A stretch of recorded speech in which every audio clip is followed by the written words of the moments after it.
Muito bem, estamos de volta para o quarto bloco do Conexão Popular. Temos o prazer de receber aqui o promotor, Dr. Paulo José de Palma. Luiz Carlos, abre o bloco para a gente, por favor.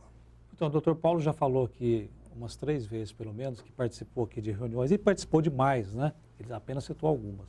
E eu me lembro que quando foi feita uma reunião, não era nem audiência, reunião para discutir com as autoridades, foi feita a reunião.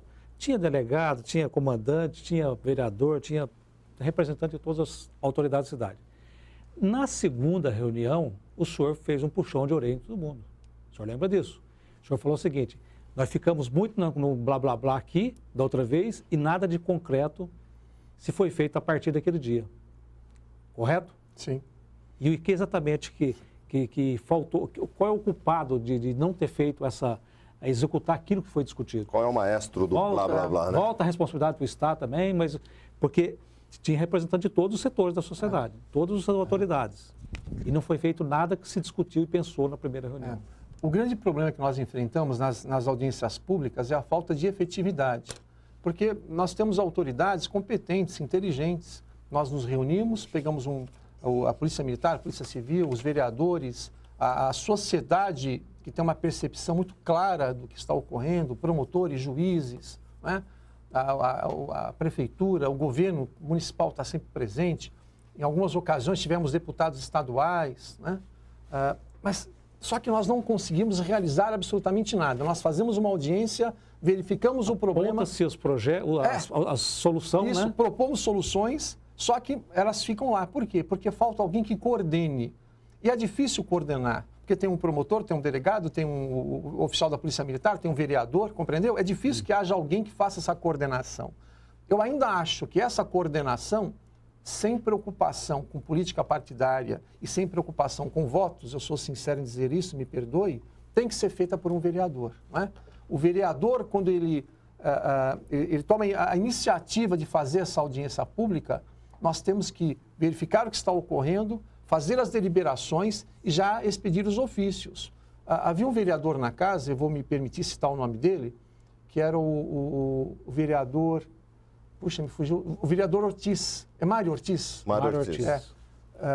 Ele tinha uma percepção muito aguçada dessa necessidade. Todos tiveram, todos são muito bons. O último vereador foi o vereador que presidiu a última reunião.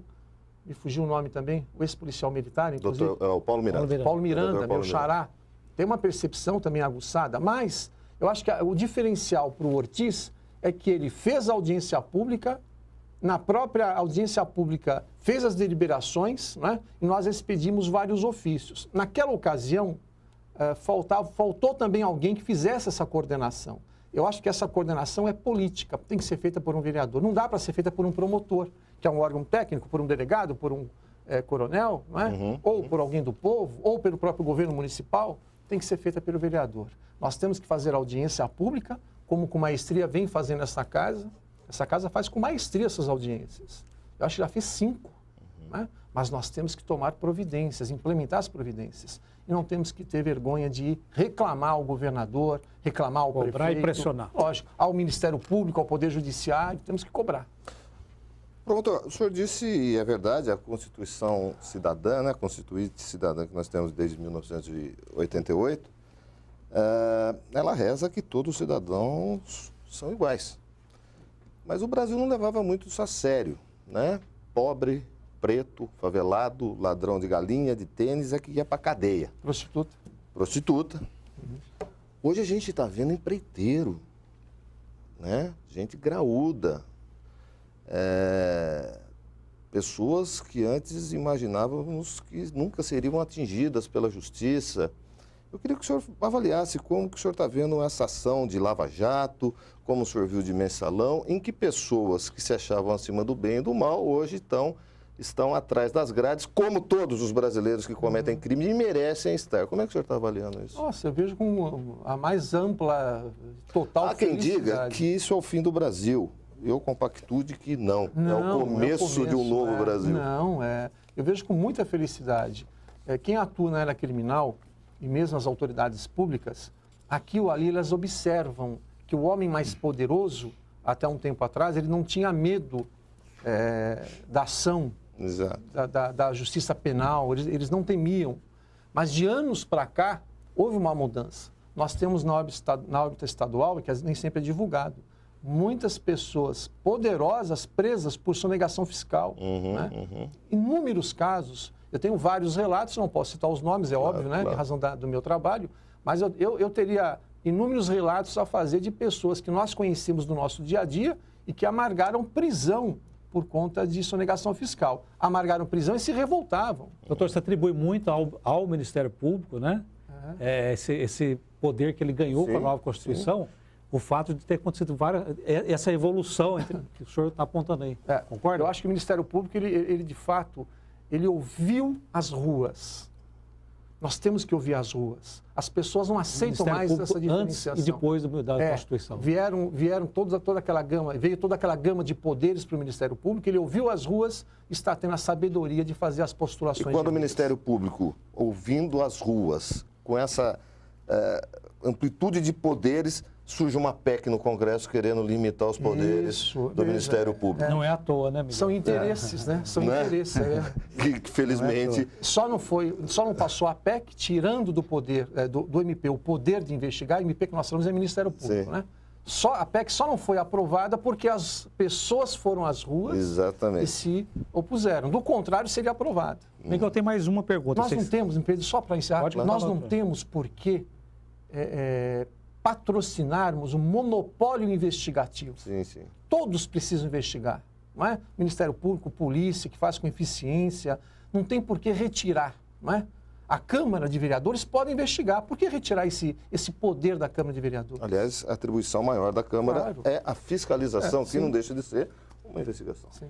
Doutor Paulo, o senhor falou no começo da entrevista, né, da sua atividade como promotor de justiça, e dentre elas o senhor falou a relação, que o senhor tem que ter uma relação com os delegados e também ouvir relatos da própria população, porque o senhor faz o controle externo da atividade policial.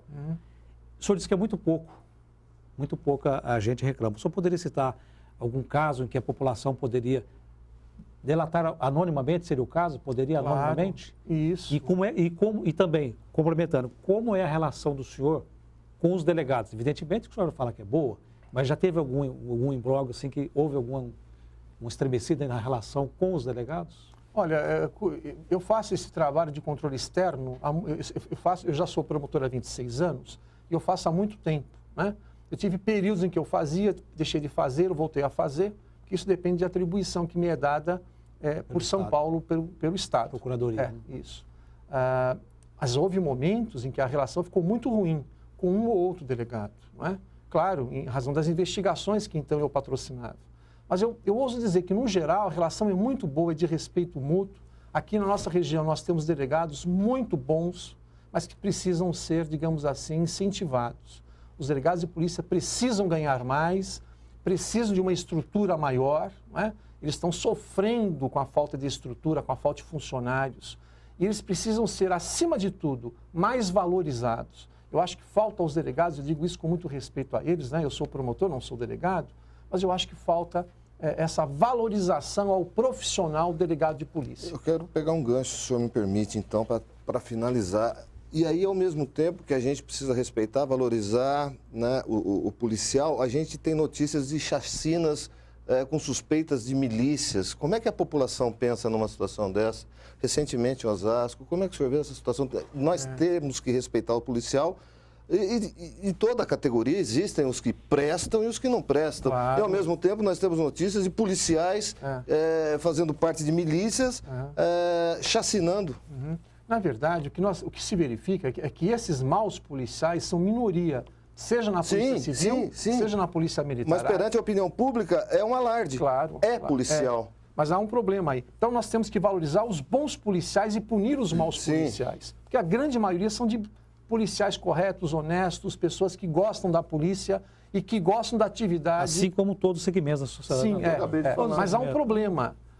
Reparem, essa é uma opinião pessoal minha, eu acredito firmemente de que as polícias ainda não se adequaram ao novo império constitucional. Ah, tá perfeito. Essa é a questão. Tá certo. Nós temos que mexer nas polícias. Aí vem o papel primordial do governador. Não é? Vamos mexer nas polícias. Vamos adequar as polícias ao que diz a Constituição Federal. As polícias precisam saber que nós só existimos porque o povo existe. Muito E bom. o governador não faz por quê?